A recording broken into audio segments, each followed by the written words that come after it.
सभी को नमस्कार। Chemistry by Kapil Dangi sir YouTube channel पे अपन पढ़ रहे हैं हेलोजन डेरिवेटिव्स। और इसके पिछले कुछ वीडियोस से अपन पढ़ रहे थे chemical properties of aryl halides.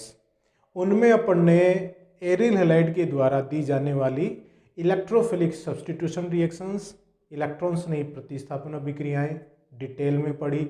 साथ ही अपन ने पिछले वीडियो में पढ़ा कि एरिल हैलाइड हैं वो मुश्किल से नाभिक स्नेही प्रतिस्थापन अभिक्रियाएं देते हैं। उनके पीछे कारण क्या है वो अपन डिटेल में अपन ने देखा, और किन कंडीशंस में एरिल हैलाइड नाभिक स्नेही प्रतिस्थापन अभिक्रियाएं देते हैं वो भी अपन पढ़ चुके हैं। अब एरिल हैलाइड की बचे हुए रासायनिक गुण क्या है, बची हुई जो अभिक्रियाएं हैं वो अपन आज इस वीडियो में पढ़ेंगे। तो देखिए अपन क्या पढ़ रहे हैं, केमिकल प्रॉपर्टीज ही पढ़ रहे हैं। किसकी? एरिल हैलाइड्स की। Chemical properties of aryl halides. Aryl halides की रासायनिक गुण या केमिकल प्रॉपर्टीज, जिसमें अपन इलेक्ट्रॉन्स नहीं प्रतिस्थापन अभिक्रियाएं और नाभिक नहीं प्रतिस्थापन अभिक्रियाएं पढ़ चुके हैं। आज अपन पढ़ेंगे reactions with metals. Reactions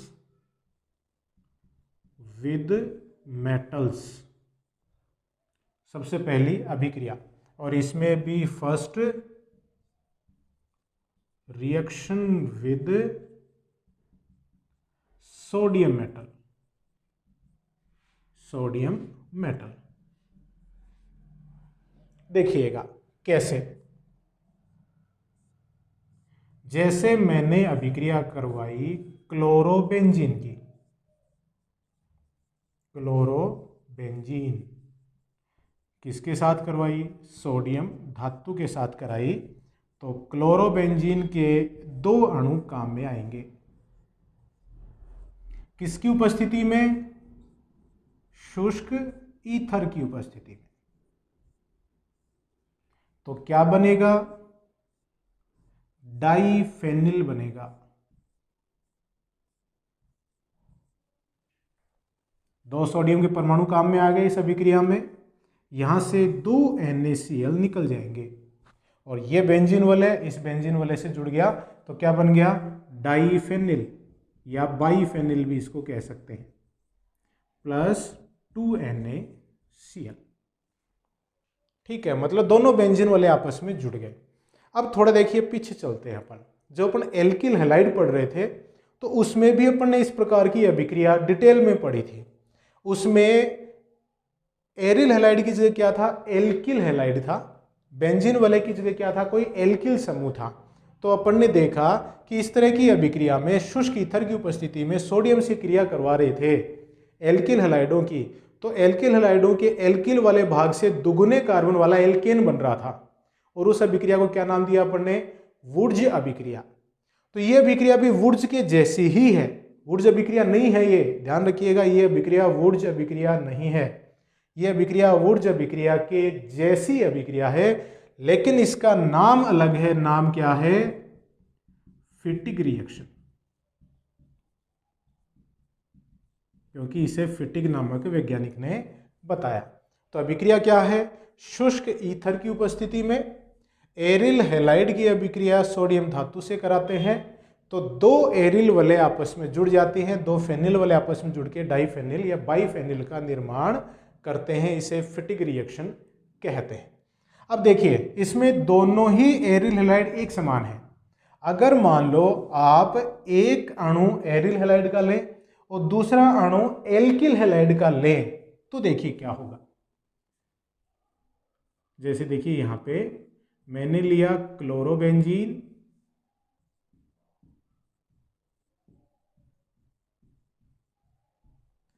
plus वही 2Na, और यहां क्या है?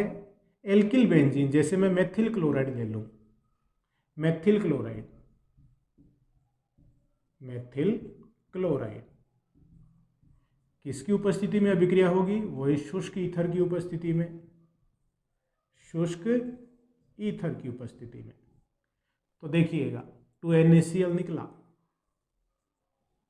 है ना, और क्या बन गया, एल्किल बेंजीन बन गया, मतलब यहां पे बन गया टोल्यूइन, और -2NaCl, 2 NaCl इसमें से निष्कासित हो गए। अब इसमें देखिए एरिल हैलाइड भी है और एल्किल हैलाइड भी है। तो एरिल हैलाइड वाली अभिक्रिया को अपन क्या कह रहे थे, फिटिग रिएक्शन। एल्किल हैलाइड वाली अभिक्रिया को अपन क्या कह रहे थे, वुड्स रिएक्शन। अब इसमें दोनों का मिश्रण है, तो ये अभिक्रिया क्या कहलाती है, वुड्स फिटिग रिएक्शन। वुड्स फिटिग रिएक्शन, क्योंकि इसमें दोनों अभिक्रियाओं का मिश्रण है, दोनों अभिक्रियाओं का मिला जुला रूप है इस अभिक्रिया में, तो यह है वुड्स फिटिग रिएक्शन। ठीक है, तो इस तरह से सोडियम धातु से क्रिया कराएंगे तो डाइफेनिल या बाइफेनिल का निर्माण होता है। ठीक है, अब देखिए अगर आप एरिल हैलाइड की अभिक्रिया कॉपर धातु से कराते हैं, दूसरे प्रकार से अपन देख रहे हैं रिएक्शंस विद कॉपर। ठीक है, देखिए कैसे, मैंने यहां पे लिया आयोडोबेंजीन,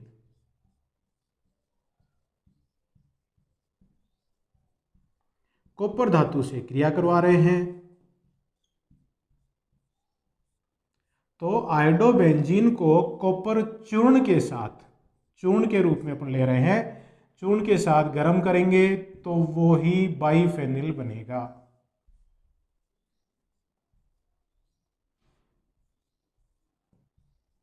डाइफेनिल या बाइफेनिल बनता है और प्लस CuI2 निकल जाता है यहां से। देखिए तो अभिक्रिया ये भी वैसी ही है, कैसी, वुड्स अभिक्रिया के जैसी, फिटिग अभिक्रिया के जैसी, लेकिन इसमें धातु है कॉपर।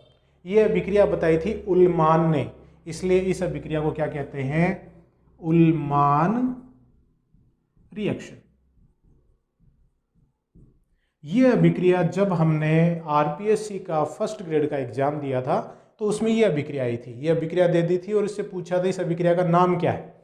तो नाम में ऑप्शन थे वुड्स अभिक्रिया, फिटिग अभिक्रिया, वुड्स फिटिग अभिक्रिया और उल्मान अभिक्रिया, ये ऑप्शन थे उसमें, तो कंफ्यूज होने की जरूरत नहीं है। कॉपर है अगर इस तरह की अभिक्रिया में तो को अभिक्रिया हो गई उल्मान रिएक्शन, उल्मान अभिक्रिया। क्लियर। नेक्स्ट है मैग्नीशियम धातु के साथ अभिक्रिया। मैग्नीशियम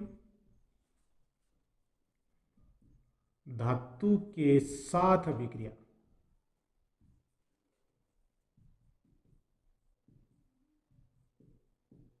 देखिएगा जैसे मैंने यहां लिया ब्रोमोबेंजीन, ब्रोमोबेंजीन, आप यहां पे ले सकते हैं आयोडोबेंजीन भी, आयोडोबेंजीन। अभिक्रिया किसके साथ करवा रहे हैं, ब्रोमोबेंजीन और आयोडोबेंजीन की, मैग्नीशियम धातु के साथ करवा रहे हैं। किसकी उपस्थिति में, शुष्क ईथर की उपस्थिति में। दोनों ही अभिक्रियाएं शुष्क ईथर की उपस्थिति में होती हैं। शुष्क ईथर की उपस्थिति में ये अभिक्रियाएं आप संपन्न करवा रहे हैं। कुछ याद आया, इस तरह की अभिक्रियाएं कहाँ देखी थी अपन ने, एल्किल हैलाइड में भी इस तरह की अभिक्रियाएं देखी थी। क्या बना था, RMgX, एल्किल मैग्नीशियम हैलाइड, मतलब ग्रिग्नार अभिक्रमक बना था। तो R की जगह यहाँ पे फेनिल समूह है, तो बिल्कुल वैसा ही बनेगा, C6H5MgBr, और इसमें बनेगा C6H5MgI। ये जो फेनिल वाला है ये C6H5 ही तो है, तो ये phenyl magnesium bromide, phenyl magnesium bromide, और ये है फेनिल मैग्नीशियम आयोडाइड। दोनों ही क्या है, ग्रिग्नार अभिक्रमक हैं।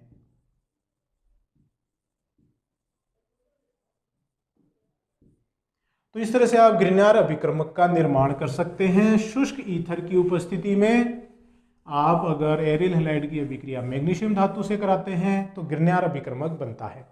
अब देखिए यहां उपस्थिति किसकी है, शुष्क ईथर की है। अगर आप क्लोरोबेंजीन काम में लेते हैं, क्लोरोबेंजीन, देखिए इस तरह से क्लोरोबेंजीन काम में ले रहे हैं और अभिक्रिया किससे करवा रहे हैं, मैग्नीशियम से, तो शुष्क ईथर के स्थान पर आप THF को भी काम में ले सकते हैं। THF क्या है, पूरा नाम क्या है इसका, टेट्रा हाइड्रोफ्यूरेन। टेट्राहाइड्रोफ्यूरेन इसका नाम है। इसकी उपस्थिति में भी आप यह अभिक्रिया करा सकते हैं। क्या बनेगा,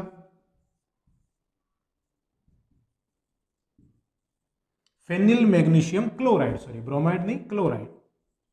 तो ये हो गया फेनिल मैग्नीशियम क्लोराइड, ये भी ग्रिग्नार्ड अभिक्रमक है। तो अगर आप क्लोरोबेंजीन की अभिक्रिया करवा रहे हैं तो इसमें शुष्क ईथर ले सकते हैं आप, लेकिन शुष्क ईथर की जगह आप THF को भी काम में ले सकते हैं। तो ये हो गई मैग्नीशियम के साथ अभिक्रिया करा के बहुत ही इंपॉर्टेंट अभिक्रमक, ग्रिग्नार्ड अभिक्रमक का निर्माण कर सकते हैं।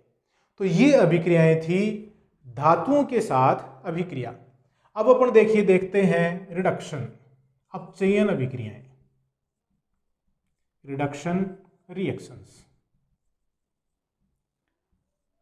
देखिए क्लोरोबेंजीन का अपन अपचयन कर रहे हैं, क्लोरोबेंजीन,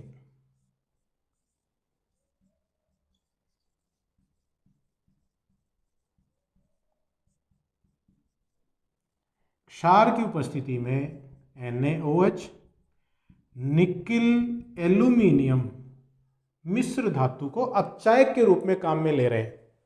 तो क्या बनता है, इस Cl की जगह क्या आ गया, H आ गया, मतलब ये बेंजीन बन गया और प्लस HCl निकल जाएगा। तो निकिल एल्यूमिनियम मिश्र धातु को काम में लेते हुए क्षार की उपस्थिति में अगर क्लोरोबेंजीन का अपचयन करवाया जाता है तो ये क्लोरोबेंजीन अपचयित होकर बेंजीन का निर्माण करता है। तो ये है इसकी अपचयन अभिक्रिया। तो इस तरह से ये हो गई एरियल हैलाइड के कंप्लीट केमिकल प्रॉपर्टी, जिसमें 4 प्रकार की अभिक्रियाएं अपन पढ़ चुके हैं। कौन कौन सी, electrophilic substitution reactions, nucleophilic substitution reactions, reactions with metals and reduction reactions. तो ये आपका एरियल हैलाइड है वो कंप्लीट हो गया। नेक्स्ट वीडियो में देखिए अपन पढ़ेंगे फ्रियोन्स, जिसको अपन क्लोरोफ्लोरोकार्बन भी कहते हैं, बहुत ही इंपॉर्टेंट है।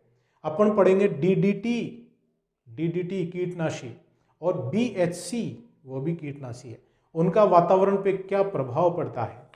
फ्रियोन के अपन कहते हैं ना, फ्रियोन 12, फ्रियोन 13, फ्रियोन 11, ये नामकरण कैसे किए जाते हैं वो भी अपन नेक्स्ट वीडियो में सीखेंगे। तब तक के लिए आप हाथ धोते रहिए, सुरक्षित रहिए, परिवारजनों का ध्यान रखिए, मेरे वीडियोस देखते रहिए। बहुत बहुत धन्यवाद।